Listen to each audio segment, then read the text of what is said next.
Hello everyone. So now we'll be revising the Delhi Sultans chapter of class 7 history through the MCQs. Okay. So in this video there will be around 19 MCQs.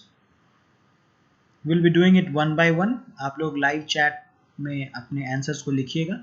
And apart from that, I'll be also showing you some facts related to Delhi Sultans. Okay, so watch the video till the end of the lecture. Watch the full video, not only once, twice, thrice, to get very good marks in your examination. So without wasting much time, let's start the video. Okay, let's start the quiz. Question number one is: Delhi, also known as the National Capital Territory of India, has a long political history. It has been the capital of many empires. So, who were the first rulers to make Delhi their capital? Delhi को सबसे पहले अपना capital, अपनी राजधानी किन्होंने बनाया था? चोलास ने बनाया था, तोमर राजपूत ने बनाया था, चौहान ने बनाया था, या मुगलों ने बनाया था? आपके पास 10 सेकंड का टाइम है.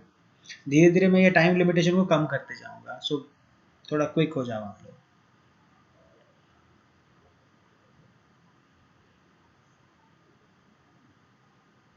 सो मेरे ख्याल से दिल्ली को सबसे पहले कैपिटल तोमर राजपूत ने बनाया था. देखते हैं. या तोमर राजपूत ने ही सबसे पहले दिल्ली को अपना कैपिटल बनाया था. Option number 2 is the right answer. Now question number 2. Under the Tomars and the Chauhans, Delhi became an important centre for business. व्यापार का ये एक इंपॉर्टेंट सेंटर बन गया दिल्ली. किनके अंदर में? तोमर और चौहान, ये दोनों राजपूत के ही क्लैंस के नाम है. ओके, तो कंफ्यूज मत होइएगा. The Tomar Rajput even made Delhi the capital of their kingdom, but Delhi wasn't just a place for business and politics. ये सिर्फ बिजनेस और पॉलिटिक्स का ही प्लेस नहीं था. Many cultures also grew there. बहुत सारे कल्चर्स भी वहाँ पे ग्रो किए गए थे, देखे गए थे वहाँ पे. एंड प्लेसेस ऑफ वर्शिप, वहाँ पे बहुत सारे टेम्पल्स वगैरह भी ग्रो किए थे. और and they are also an important part of any culture. So a temple from Latin, ये टेम्पल जो वर्ड है ये एक लैटिन वर्ड है, टेम्पलम से निकल करके आया है. ओके, तो इसका मतलब क्या होता है? It is a structure usually built for and dedicated to religious and spiritual activities. यानी कि रिलीजियस और स्पिरिचुअल एक्टिविटीज के लिए डेडिकेट कर दिया जाता है. ओके, एक जगह उसे हम लोग टेम्पलम कहते हैं लैटिन में, और टेम्पल कहते हैं हिंदी में. तो who built most of the Jain temples in Delhi? Delhi में आप देखो तो बहुत सारे जैन टेम्पल्स आपको मिलेंगे. तो ये ज्यादातर ये जैन टेम्पल्स किन्होंने बनवाए थे? ऑप्शन है: rich Jain merchants, chief army officers, या रिच जैन फिशरमैन, या किंग अनंगपाला. जैन फिशरमैन तो हो नहीं सकता. खैर चलिए 10 सेकंड का टाइम देता हूँ आप लोगों को. Write down the full answer in the chat section. ये जो लाइव चैट आ रहा है इसमें आप लोग फुल आंसर लिखो. Full answer. चलिए 5 seconds have passed. 5 more seconds. Okay, so मेरे ख्याल से जैन टेम्पल है तो रिच जैन मर्चेंट्स नहीं बनवाया होगा, क्योंकि रिच जैन फिशरमैन नहीं हो सकते. जैन लोग जो होते हैं वो शुद्ध शाकाहारी होते हैं. ओके, वो एक कीड़ा को भी नहीं मार सकते, तो फिशरमैन दूर की बात है. So according to me, rich Jain merchants. Yeah I am right. और आप लोगों में से भी जिन्होंने रिच जैन मर्चेंट्स लिखा था, बहुत बहुत बधाई, congratulations to them. Let's move to question number 3. So Abhishek and his brother Aniket went on a tour of Delhi. आप लोग भी बहुत बार गए होंगे दिल्ली. जब नहीं गए हो तो एक बार फिर से चले जाओ. अभी तो मत जाओ, let the corona period get over, उसके बाद जाना. And they decided to visit different parts of Delhi. ठीक है, Abhishek went to the red fort which is in old Delhi, and Aniket went to visit the Rashtrapati Bhavan, जो कि न्यू दिल्ली में है, Rashtrapati Bhavan. Okay, but before independence from the British there were many towns in the large area now called Delhi. ठीक है, बहुत सारे towns थे, बहुत सारे छोटे छोटे शहर थे दिल्ली के अंदर में. आज उन्हें कलेक्टिव हम लोग दिल्ली बोलते हैं. So who created the four cities of Jahanpanah and Tughlakabad? ये जहांपना और तुगलकाबाद, ये जो फोर सिटीज हैं, किलाबंद शहर थे, ये किन्होंने बनवाया है? अकबर ने बनवाया, मोहम्मद बिन तुगलक ने बनवाया, या फिर मौर्यन रूलर्स ने बनवाया था, या फिर चोलाज ने बनवाया? किन्होंने बनवाया ये बताओ. 10 सेकंड का टाइम है, आप लिखो अपना answer.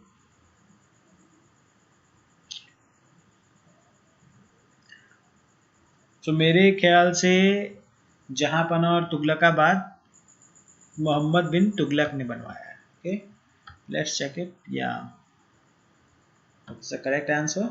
Now moving to question number 4. Delhi became the capital of a kingdom for the first time under the reign of the Tomar Rajputs. पहले ही हम लोगों ने पढ़ लिया है.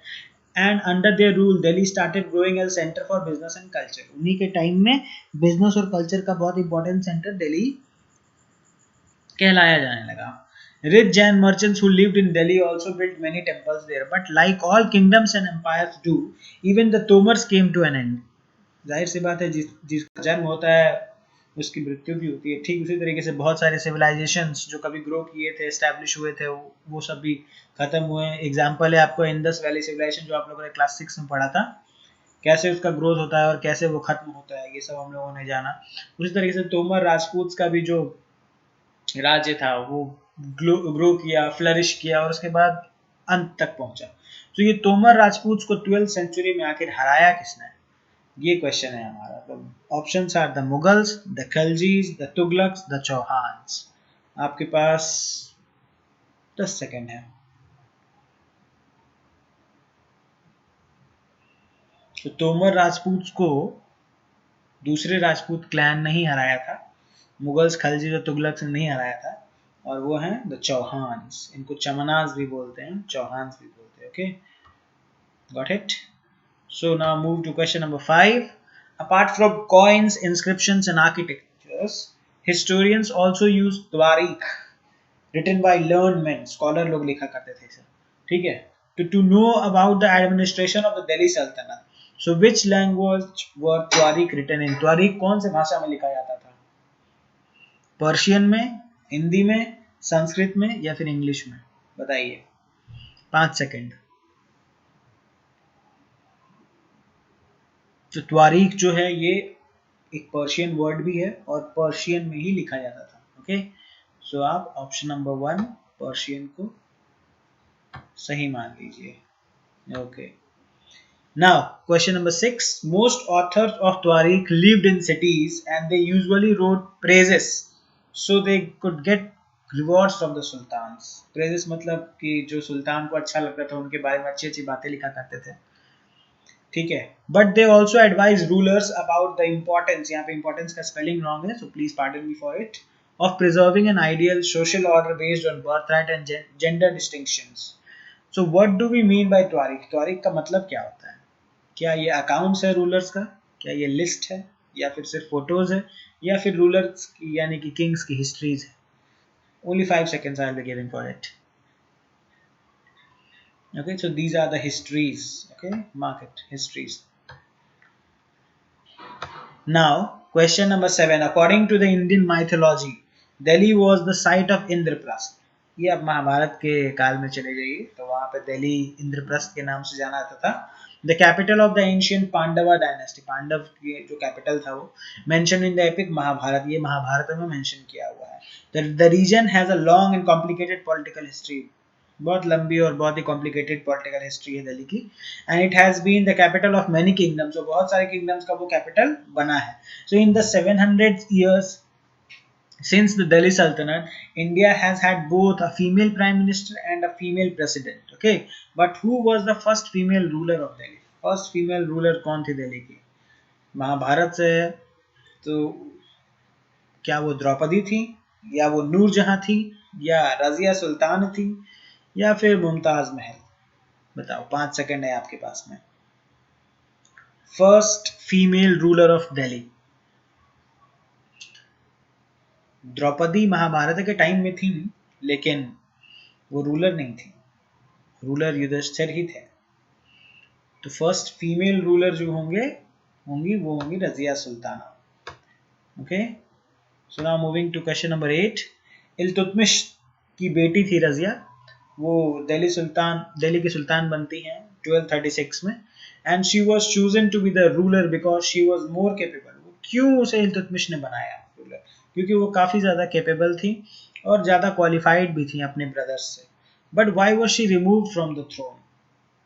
उन्हें थ्रोन से ज़बरदस्ती क्यों हटा दिया गया? इनफैक्ट उन्हें और उनके हस्बैंड अल्तुनिया दोनों का सर कलम कर दिया गया था. सर कलम का मतलब होता है गर्दन उड़ा देना. ओके, क्यों हटा दिया गया था? पहला ऑप्शन है because other Sultan put her in prison, बिल्कुल नहीं। Because she was not a good manager, बिल्कुल नहीं। जब वो इतनी कैपेबल थी, इतनी क्वालिफाइड थी, तो अच्छी मैनेजर ना होने का कोई सवाल ही नहीं होता। Because her nobles did not want a female ruler, yes, ये हो सकता है। Because she didn't like the business of politics, no.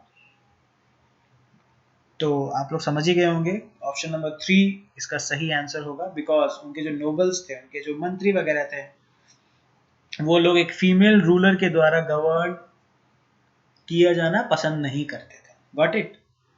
So because her nobles did not want a female ruler. होता है ना थोड़ा मुस्लिम ऑर्थोडॉक्सी, पहले तो बहुत ज़्यादा थी, अभी भी है, ऐसा नहीं है कि अभी ये टोटली खत्म हो चुका है, अभी भी मुस्लिम ऑर्थोडॉक्सी है।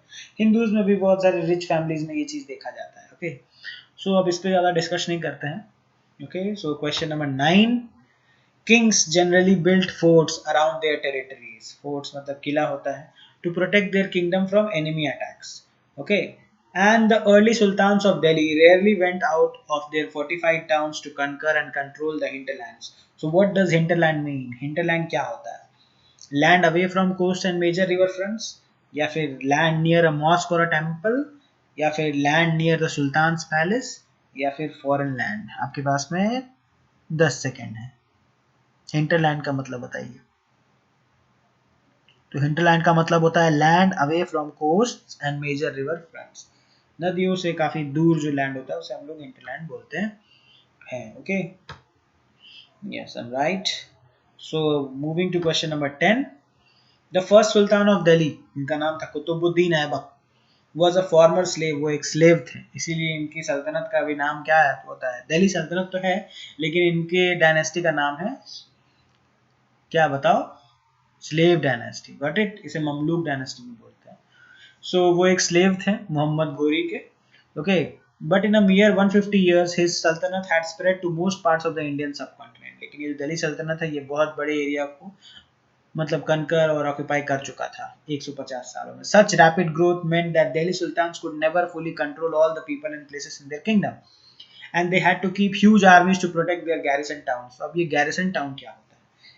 क्या ये town with homes made of wood and glass है, या town built of queens and mistresses, या फोर्टिफाइड सेटलमेंट, या town for rich merchants and high priests? क्या होगा इसमें से? 5 सेकंड है आपके पास में, जल्दी बताओ।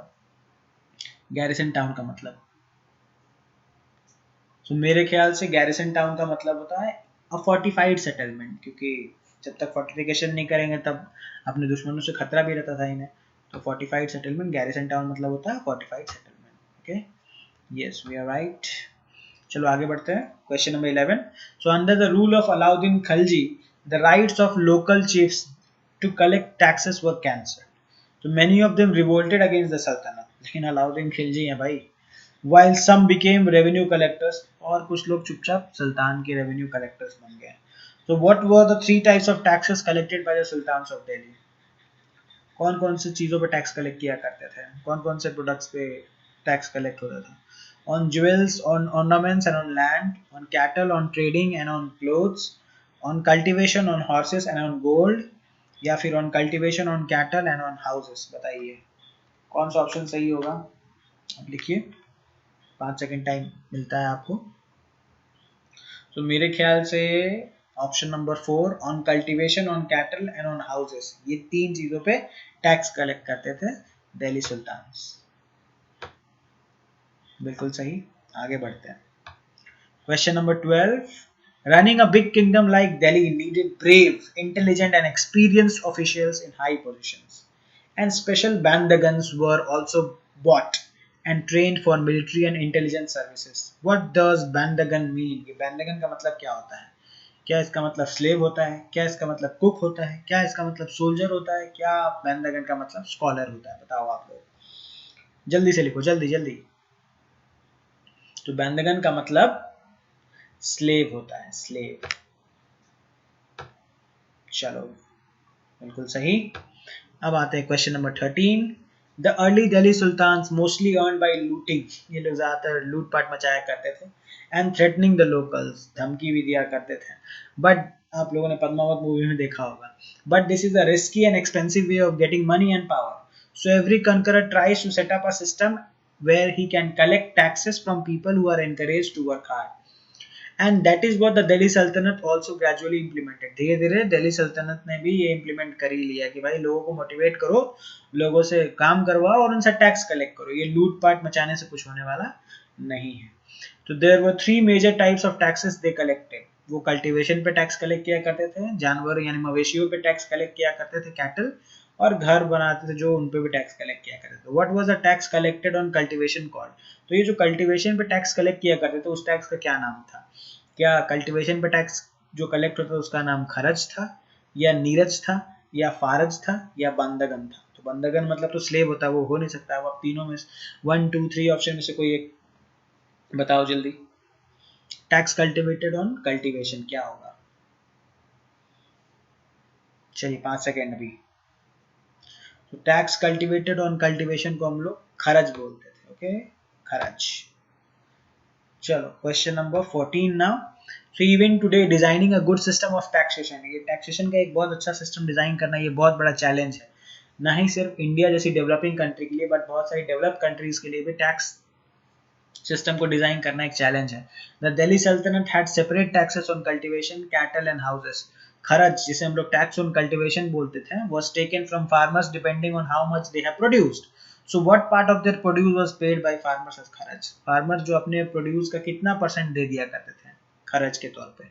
30%, 50%, 25% या 70%? फैक्चुअल क्वेश्चन है, जल्दी से बता दो, 5 सेकंड दे रहा हूँ. सो अपनी आधी जो भी पैदावार होती थी वो दे दिया करते थे, यानी 50% will be the right answer. Got it? Now move to question number 15. Most empires begin when a foreign ruler or invader attacks border towns of an existing empire and then starts attacking the hinterland. So what were the biggest challenges faced by the Delhi Sultans in expanding their rule from Delhi to other parts of the Indian subcontinent? क्या क्या challenges Delhi Sultans को face करने पड़ रहे थे? Rebellions from the servants of the sultans. क्या उनके servant ही उनके साथ में उनके बागी हो जाते थे, उनके ऑपोजिशन में खड़े होते थे? The huge size of the Indian subcontinent. Indian subcontinent का इतना लंबा बड़ा चौड़ा size. Other Mongols attacking Delhi through Afghanistan. Afghanistan के रास्ते जो मंगोल्स अटैक कर रहे थे, क्या वो चैलेंज था, या ये सारा ऑल ऑफ द अबव? बताओ. मेरे ख्याल से ये तीनों ही चैलेंज थे दिल्ली सुल्तान्स को जो फेस करना पड़ रहा था. Okay, so all of the above होगा. Option number 3, all of the above. All the above बिल्कुल सही. So moving to question number 16. Mongol attacks on the Delhi Sultanate increased after 1219. So which sultans created a large standing army in Delhi to protect it from Mongol attack? तो Mongol attack से दिल्ली को बचाने के लिए सबसे बड़ा army किस सुल्तान ने बनवाया था? क्या किस सुल्तान ने तैयार किया था, खड़ा किया था? बताओ. क्या वो कुतुबुद्दीन ऐबक थे, क्या वो बहलूल लोदी थे, क्या वो अकबर थे, क्या वो मोहम्मद तुगलक और अलाउद्दीन खिलजी थे? बताओ. सुल्तान्स लिखा हुआ है यहाँ पे, तो जाहिर सी बात है 2 होंगे. चलिए मैंने हिंट दे ही दिया आप लोगों को, आप लोग बहुत अच्छे से बता सकते हो. ऑप्शन नंबर 4 होगा इसका आंसर. ठीक है, मोहम्मद तुगलक और अलाउद्दीन खिलजी ने बहुत बड़ी बड़ी आर्मी खड़ी कर रखी थी मंगोल से लड़ने के लिए. चलो question number 17. Muhammad Tughlaq and Alauddin Khilji raised a large standing army to defend Delhi from Mongol attacks, and Alauddin Khilji also built a garrison town to protect it from attacks. So which town was it? कौन सा garrison town था जो अलाउद्दीन खिलजी ने बनाया था? क्या वो town का नाम जहांपना था, क्या उस टाउन का नाम इलाहाबाद था, क्या उस टाउन का नाम जो अलाउद्दीन खिलजी ने बनाया था एज अ गैरिसन टाउन उसका नाम सिरी था, या उसका नाम अलीबाग था? 5 सेकंड दे रहा हूं मैं. तो जो गैरिसन टाउन अलाउद्दीन खिलजी ने बनवाया था मंगोल से अटैक से दिल्ली को बचाने के लिए, उस गैरिसन टाउन का नाम था सिरी. ओके,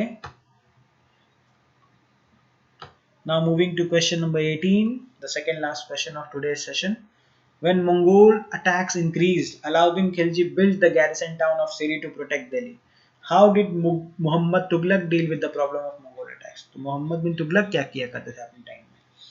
पहला ऑप्शन है, he sent residents of Delhi Kuhna to the new capital Daulatabad and turned Delhi Kuhna into a garrison town.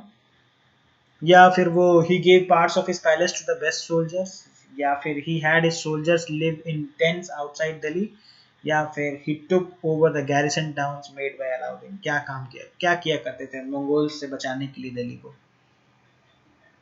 10 second दे रहा हूं मैं, अच्छे से पढ़ो।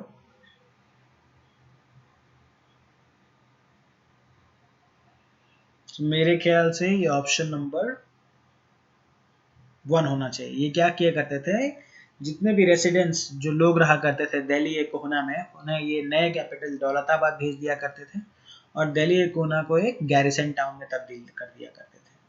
ठीक है, फिर सैनिक लड़ा करते थे मंगोल्स से। So let's check it. Yeah ये बिल्कुल सही है। Now moving to the last question of today's session. The history of Delhi is filled with stories of the rises and falls of many kingdoms and kings. So identify the order in which different dynasties ruled the areas that we now call Delhi. अब आपको यह identify करना है कौन सबसे पहले आया था। ठीक है, तो सबसे पहले राजपूत थे, फिर टर्क्स आए, फिर खलजीज, फिर तुगलक, फिर सैयद और फिर लोदीज। ठीक है, या फिर पहले मुगल्स तो लेट से आए थे, ये भी गलत ही होगा। तो ऑप्शन नंबर 2 और ऑप्शन नंबर 3 तो गलत है। द कौरव्स ये बहुत पहले चला गया। ठीक है, लेकिन कौरव के बाद डायरेक्ट मुगल्स लिखा हुआ है यहाँ पे, तो ये गलत हो गया। तो बचा कौन सा, ये फोर्थ पार्ट। पहले राजपूत, फिर द टर्क्स, फिर द खलजीज, फिर द तुगलक्स, फिर द सैयद्स एंड लास्ट में लोदीज, और लोदीज के बाद मुगल्स आए थे। Okay, so option number 4 will be the right answer. Let's check it. Yeah, we got it right. तो चलो ये क्विज यहाँ पे होता है खत्म।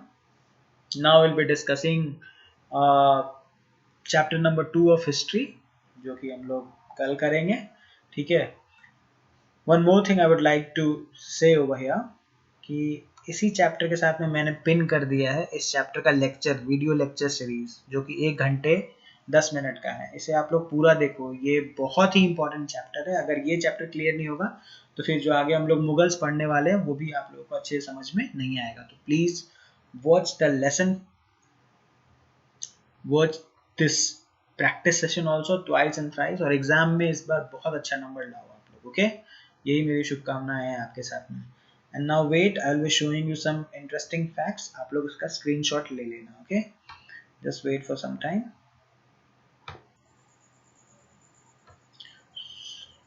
Okay, so these are some of the facts related to the Delhi Sultans. Screenshot ले लो आप लोग अच्छे से, ऐसे भी पढ़ना, because these facts are very very important. Okay, exam में क्वेश्चंस आ सकते हैं सारे फैक्ट्स में से भी।